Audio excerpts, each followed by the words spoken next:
Support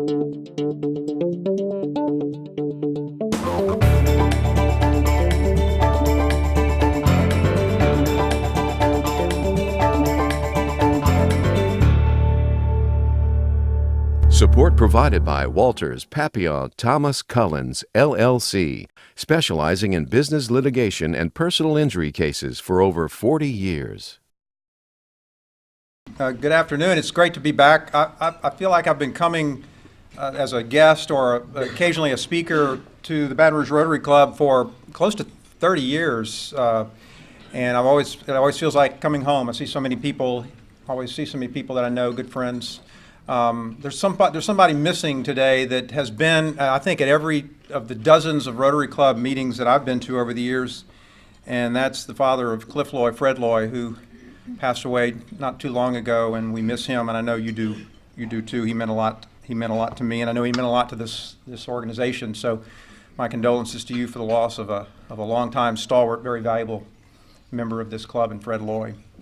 So I'm not sure how neutral I am when it comes to politics, but I'm going to try to be neutral today. I'm going to go through a bunch of slides that I hope will give you some perspective of what happened a couple of weeks ago in the midterm elections, and maybe what it'll mean for the next couple of years leading up to the 2020 presidential elections and the next congressional elections. By the way, Sherry has a copy of this presentation, so if I'm going too fast, which I know I will, if anybody would like a copy of it, I'm sure Sherry can send you the Dropbox link so you can study it, review it, or whatever.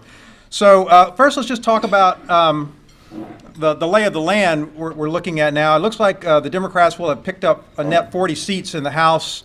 There's one more district out in California that looks like that had been called for the Republicans, that after more votes were coming in, appears to be now narrowly a Democratic lead, and so it's officially 39, but I think it's going to end up being 40 by the end of this week when that race gets called. And you'll see this is not the traditional kind of map that you'll see in because it's proportional. So this represents the size of, the equal size of each district, meaning the generally equal population of each congressional district, to show you where the distribution of Democratic and Republican seats are going to be. And as you can see, the New England has no Republicans left in Congress. California up through Oregon and Washington the same, and then there's this red in the Midwest and the deep South with a few pockets in the upper Midwest, but the upper Midwest is moving back. This is Wisconsin right here, moving back into so it's moving. This is Wisconsin, Michigan, and that is moving back into the Democratic column. I'll talk a little bit more about that. This is another way of looking at it. This is an arrow representing every district in the country, and whether it moved to the right or whether it moved to the left, and how much. So you see this right here, that's a big move. Up there, that's a small move, but those are both moves to the left. So as you can see, most districts, even though the Democrats only picked up a net 40 seats, most districts in the country did move to the left, meaning that that they got more votes for Democrats than they did the last time. In some cases, enough to flip the seat. In some cases, not. But it still moved generally to the left. Here's another way of looking at it. This is a line representing every single congressional district in the country, and the degree to which it moved to the left or the right. So these are districts that were more conservative. These are districts that were went more to the left, more liberal. And what you'll notice here is that there's a lot of red in this, and these are just the Republican districts broken out, and you can see the vast majority of Republican districts moved decisively to the left in the election that we just had. So where were these districts? I'm going to show you a few slides that basically represent the same thing, but just different ways of looking at it. This is and so for our purposes, we're going to talk about the kind of districts that are out there. And so we're going to go from pure rural to pure urban. And this is population, this is a sort of a sliding, this is a scale of population density. So this is the least dense district to the most dense district. Now you might say, wait a minute, if you think that pure urban and urban suburban mix have the highest concentration of Democratic representatives in Congress, you would be right. But yet they had some of the lowest flips, net gains for Democrats, and that's because they already had most of them to begin with. So the real targets of opportunity were in these sparse suburban and dense suburban districts. And you wonder, where were those? Well, here they are. So that's what I'm talking about here. And you can see these are these suburban districts, around places like Atlanta, in Michigan, in Texas, Dallas, in California. I'll show you something about California in a minute, but in the Northwest. So that's where those districts are. So again, that's sort of just a geographical breakout. Another way of looking at it, though, is this: that every single circle on this map, on this chart, is one of the 435 congressional districts. And this is where they are after this election. So these are Republican districts, these are Democratic districts, and these are districts that flipped to the Democrats. The red ones are Republican or Democratic districts that flipped to the Republican Party. So you'll see that every Republicans have no representatives left representing urban, any kind of these denser urban districts, except for the one in that second category. And you'll notice that there are almost no Democrats representing purely rural districts. But the gains for the Democrats were in these two categories here, these sparse and dense suburban. And this is where you saw a lot of these areas on the suburbs of places like Atlanta and Denver and places like that. There were these suburban, sometimes sparsely, a little bit more densely populated districts outside these very dense suburban areas, which were already occupied by Democratic representatives. This is something that I think is really worth looking at and kind of taking for those of you who are familiar with American politics, you'll know that the epicenter of the conservative movement in the 1960s and 70s. I wrote about this in my book on Ronald Reagan that I just submitted to my publisher, sent to my publisher yesterday. This is Orange County, and you know about Orange County. It was the epicenter of the conservative movement in the 60s, and it was seen as one of the most conservative places in the country. There is no longer. This is what it was before. It had already been moving to the left. There were two districts that had Republican representatives left. After this election, there is not a single Republican representing Orange County in Congress. That shows you the decisive nature of this election and how dramatically districts moved to the left.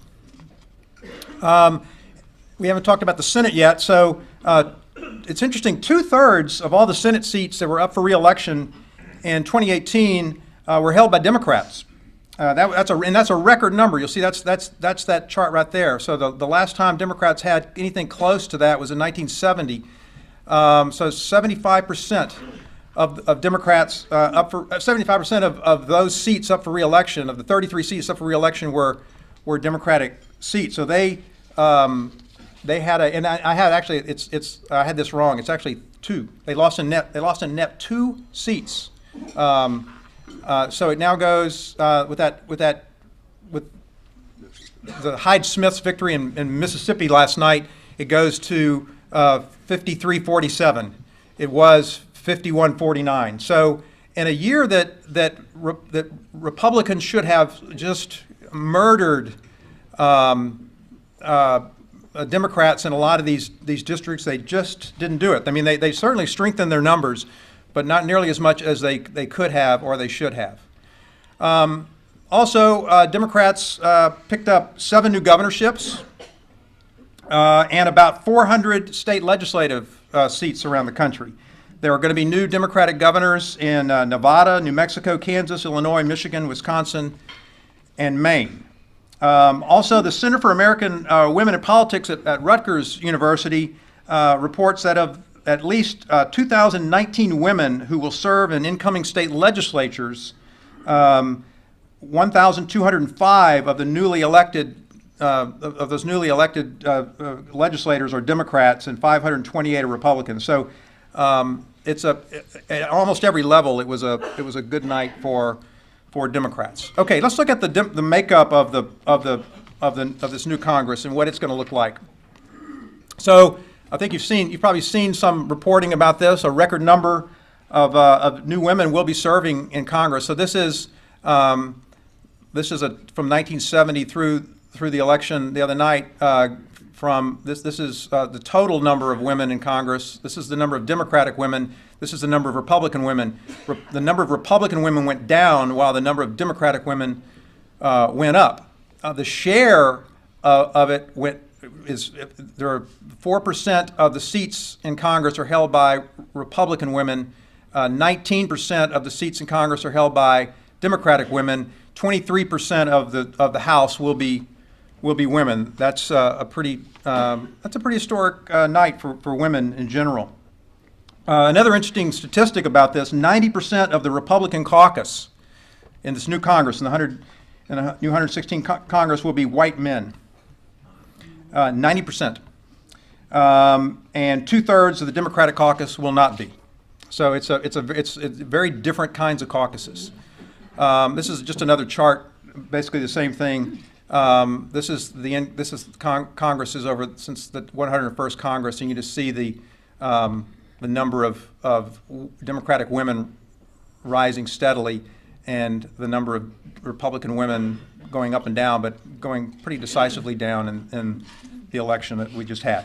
So what about turnout, which was a big part of the news about how many people were going to go out? Was it going to be a big turnout? Was it going to be one of those turnouts similar to a presidential election, or was it going to be a typical midterm election? Well, it was pretty decisively a very atypical midterm election. The turnout if you see the turnout in the midterm of 2014 was way down, way up in 2018, but way up over. Now this chart distorts it a little bit because we're talking about 37% at 37% in 2014, up to almost 50%. But it still was much higher than in previous midterms. This is an interesting statistic here that I think shows you the magnitude of that turnout. The number of votes cast for Democrats this year was 94% of the total cast for Trump in 2016. So it'd take about almost another 4 million to top Trump's total, which won't happen. But that's the third highest percentage that one party has received in a midterm of the other party's presidential candidate in the prior presidential election, which is just another way of gauging the level of enthusiasm and turnout by that opposition party. And so we'll talk a little bit more about what that may mean for 2020 in a minute. All right, demographics of that vote. Who came out to vote? So we heard a lot about the gender gap. More white women voted for Democrats in 2018 than in 2016. This year they split their votes evenly between Democrats and Republicans, 49 to 49%, while in 2016 they voted for Republicans by 12 points. So that gap was narrowed. It's a pretty significant movement toward Democrats since 2016. But this is some interesting numbers here.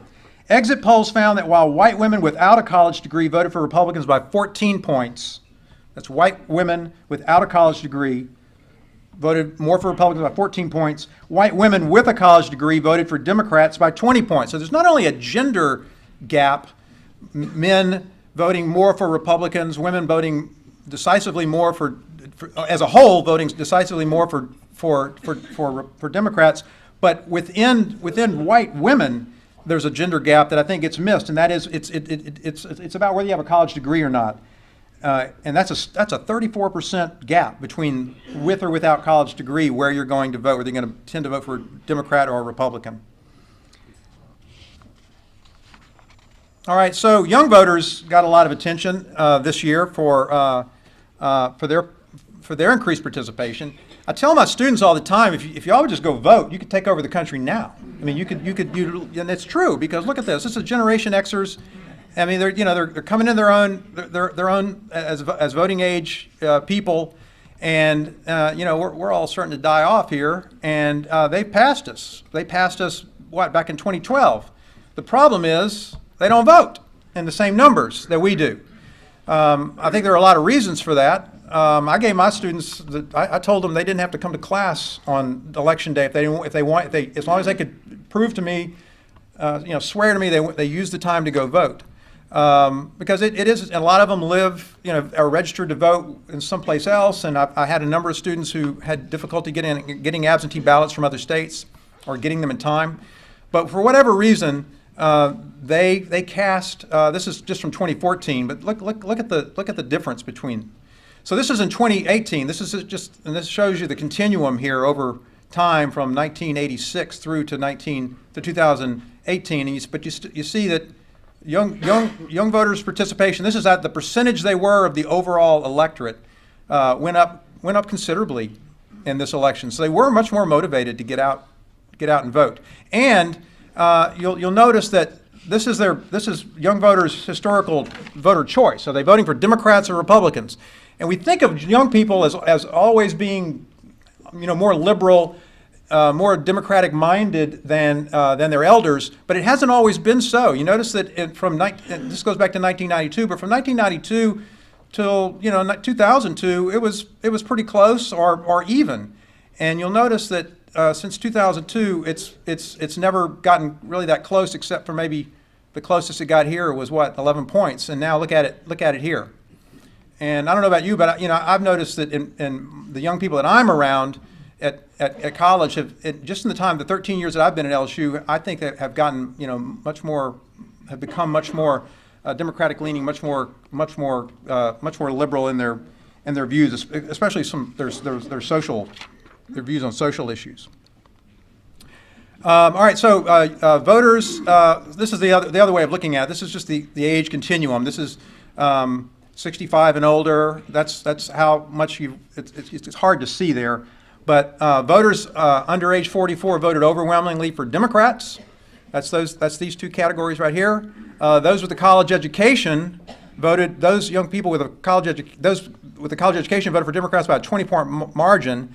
And even among white voters, those with a college degree supported Democrats by almost 10 points. So again, it's not just among women. There really is not only a gender divide. There's an education divide in this country with college-educated people tending to vote for Democrats more. And you can look at it in another way. These are 4 states that had governor and senator elections. The first 3 had big Senate elections that you probably noticed. And in every case, you can see it on that level that even in these governor's elections, it's not just national politics; it's in state politics. Young people voting overwhelmingly for Democrats over whatever the Republican candidate was. Another way to look at it. This is from the exit polls. Republicans obviously vote for Republicans, and Democrats voted for Democrats. But the real story of this election was that independents went for Democrats by 12 points. So independents went for Democrats by 12 points. So that was the really decisive demographic group in this election. Here's another way of looking at it. This is not Democrat, Republican. This is liberal, conservative, and moderate. And again, no surprise, liberals voted for Democrats, conservatives voted for Republicans, but moderates overwhelmingly voted for Democrats in this election. And health care was the issue. Now, we didn't have an election really here. We didn't have a really seriously contested election in Louisiana. But if you lived in a district, one of those sparsely or densely suburban districts where there was a hot race, chances are the Democrat and the Republican at some point were talking about health care. And the Democrats were really talking about health care. They weren't talking about impeaching Donald Trump. They weren't talking about immigration. They were talking about health care. And so if this right here, this is what voters said was the most important issue. So 41% of the voters who went to the polls, this is 18,000 respondents in all the states, represented from all the states, said that health care was their most important issue. And of those people, 75% voted for Democrats. Immigration was an issue that Trump obviously tried to talk about, but it just didn't resonate. It didn't resonate with the public as a whole like healthcare did. And this is what, if you said that healthcare needs major changes, you were going to, and 69% of voters said healthcare in the U.S. needs major changes. Chances are you were voting for a Democrat to make those changes. Pre-existing conditions became an issue late in the campaign when a lot of Republicans who had voted dozens of times to repeal, however you want to look at it, to repeal the ACA, which would have taken away the protection for pre-existing conditions, started saying, "Oh no, we don't. That's the one thing we don't want to do away with." That message just didn't get heard. 57% versus 35% said that Democrats would do a better job of protecting pre-existing conditions. All right, so now I want to look at, we can sort of wrap this up, begin to wrap this up. I want to look at just two states really quick, and that's Texas and Georgia that got a lot of attention. So here's Ted Cruz and Beto O'Rourke. By the way, if you got a young person in your life, that young person probably is itching to vote for Beto O'Rourke for president. All my students, we went around the table yesterday talking about this, and they are all on fire for Beto O'Rourke. It's really amazing what he's done. Keep your eye on that guy. But this is Texas, for crying out loud. What has been considered a pretty reliably blue state, and O'Rourke came within just a couple of points. Red state, sorry, yeah, thank you. A red state of beating Ted Cruz, which was, a real surprise. And so, there was some reporter that somebody wrote a story the night of the election saying, Beto, making the point that O'Rourke almost screwed up and won the race, because if he had won the race, he couldn't run for president. But now he's free to run for president, and I think he's the candidate that is generating the most excitement out there among Democrats. There's going to be a lot of them, but he's the one who's generating a lot of excitement. And if he came that close to beating Ted Cruz in Texas, that tells you that Texas is much closer than maybe we even imagined to being a swing state. This is more interesting than O'Rourke's numbers in Texas was this number here. Donald Trump won Texas by 9 points 2 years ago.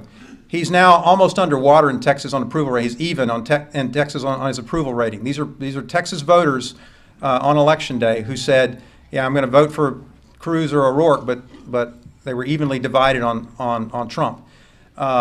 This is Georgia. These were Abrams voters and Kemp voters, and it's not as close in Georgia. And this matches actually the voting in 2016 in Georgia for president. Trump got 52% of the vote, so he's not underwater in Georgia. But what's interesting there is that Stacey Abrams, an African American woman, came within just a whisker of being elected governor of Georgia. Georgia is not your grandfather's or your grandmother's Georgia. It's changing, and the day that those two states, especially Texas, become real swing states, that's a day that presidential politics changes very decisively. So what is all this? Does this mean anything? Is it maybe the question should be, does it mean anything? Because I think it's maybe risky to assign a meaning to it, but I think we should at least ask the question. So here's one thing I think that perplexes me: why Donald Trump and the Republicans ran on immigration when they had the strongest economy in a generation or two, and they hardly talked about it. Trump was, the last 3 or 4 weeks, he was talking about this caravan, this immigration and all that, which did not resonate with the majority of voters. Healthcare did, but he could have been talking about this. He could have been talking about this. Instead, he was talking about a caravan 1,000 miles at the time, which was 1,000 miles away from the border. And with this and with that, the Republicans lost 40 seats in the House. And in the best possible economic environment, they lost 40 seats in the House, 7 governorships, and I think a mediocre a night in the Senate. What's going to happen when the consequences of this is soybean sales to China just this year, when the effects of this trade war that we're apparently trying to start with China takes full effect.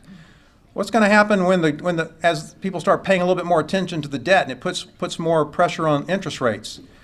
When people start taking a good long look at their 401ks, you know, the gains of the year were just wiped out in about a week ago. So my point is then the news this week: GM, you know, closing 5 factories and laying off almost 15,000 workers. The steel tariffs predicted to cost 400,000 jobs. What is the impact of a bad economy going to be on Donald Trump when a good economy was devastating to him? That's what, if I were the Republicans and I were Trump, that's what maybe I would worry about Mueller for sure, but I would worry about what the impact of a bad economy would be on me when a good economy helped me almost in no way. Finally, next to last here, I think it's worth noting that if you're Donald Trump, you're also worried about this. He's the only president in the history of modern polling that has never been above 50% in job approval. Never been above 50% in job. This is his approval rating. Never been above 50%. You know, it's hard to win. It's hard to win re-election when you've never cracked 50%. Now, you know, there have been presidents who've gone up and down and all that, but there's never been a president who never was above 50% in approval. So that's concerning too. Finally, this is what I'll leave you with. If and this is also dangerous to do, so I don't take this as gospel, obviously. But one of the debates is Michigan, Wisconsin, and Pennsylvania, which are 3 pretty formerly reliable Democratic states that Donald Trump carried. Was that an aberration or anything changed? Well, those 3 states went back into the Democratic column in this election. So if you believe that those were aberrations and that Pennsylvania, Wisconsin, and Michigan are really Democratic states that just had a brief affair with Donald Trump, that's your electoral college vote in 2020. If you put the House votes of each state and add them up, and who got more, who got less, and who gets those electoral votes, that's your number. So if those states don't go back to Trump, and I think those are the only states that probably he's got a chance to pull back into his column or to keep in his column that were normally Democratic states, then it's going to be really hard for him to win re-election in 2020. So that's what maybe these returns tell us about the coming presidential race. So I don't know if we've got time for any questions. Probably we do. Okay. Yep. So if we do, happy to take a shot. Yes. Real quick. Yep. How many Republicans did not run for re-election? Weren't there a large Yeah. number? So there were 40 Republicans who did not run for re-election who retired, and so a lot of those people retired because they were afraid they were going to get beat. Some of them just retired for whatever reason. There were 2 Republicans who were under indictment who got reelected. So you know, maybe those Republicans weren't as you know, people thought they should have retired and they didn't. But there were 40 who retired. Yes, sir. When in history did red and blue become the signature? I don't know. That's a good question. You know, when the network started doing their maps about 20 years ago, I think I don't know how they made the decision, but yeah. I think 30 years ago it was the other way around, and then they all just. I don't know. 40 years ago. Yeah, 40 years ago? Was it 40 years ago? I'll go with Jim. He knows all that stuff better than I do. Yeah, Ralph? Bob, talk to us a little bit about voting against candidates as opposed to for candidates. In a lot of elections, some of us hold our nose. Yeah. Well, in a midterm, he's asking voting against or for a candidate. In a midterm election or when there's an incumbent in office, I think we can pretty much depend on the vote being an expression of the voters' approval for the incumbent party or the incumbent president. It's always going to be a referendum to an extent on that. Trump was pretty honest about that. He said, I'm not on the ballot, but I'm really on the ballot. Now he's trying to say he wasn't, but before the election, he said, I'm on the ballot. This is about me. And I think he's right. I think that's the way it traditionally and always has been. One more question? Yep. Yeah, can you take for a moment, just explain to us how control of state legislatures and the governorship in redistricting Yeah. Congressional seats? That's a very good question, and that's why that is so important, because we have a census coming up in a couple of years, and based on that census, every congressional district, every legislative district in every state is going to be reapportioned, redesigned to account for the demographic changes in those districts.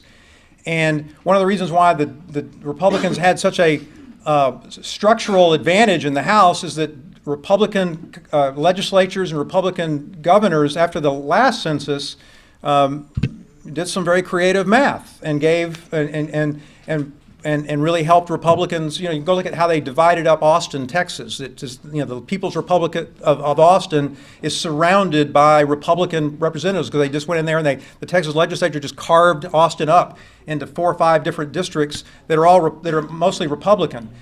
That is going to be harder for them to do, with at least in 7 states that have Democratic governors, and in other states that have a lot more Democrats in those legislatures that are going to be checks or blocks, or however you want to describe it, to that happening. There's still going to be some of that. There's still going to be a lot of partisan gerrymandering on either side, and I think Louisiana, like California and Iowa and some other states, ought to go to a nonpartisan way to decide our districts, and maybe one day we'll get around to doing that. Thanks very much.